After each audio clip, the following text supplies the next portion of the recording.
tot senzillament faré servir una frase que justament avui, 12 d'octubre, va ser utilitzada a Mallorca. A Mallorca avui van fer cartells que diuen per què ho llegeixi, per què estem farts de ser una colònia espanyola. I bé, jo considero que estem farts de ser una colònia francesa.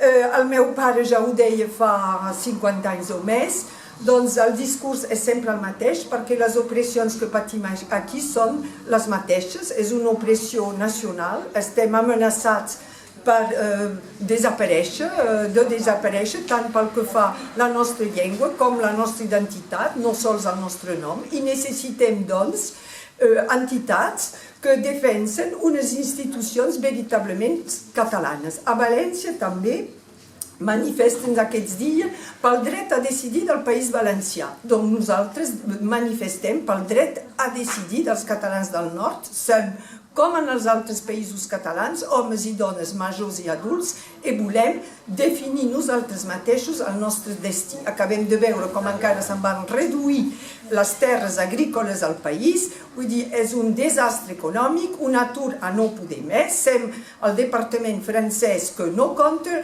amb identitat negada, sense recursos, amb molt d'atur, doncs en tenim prou de la colonització francesa.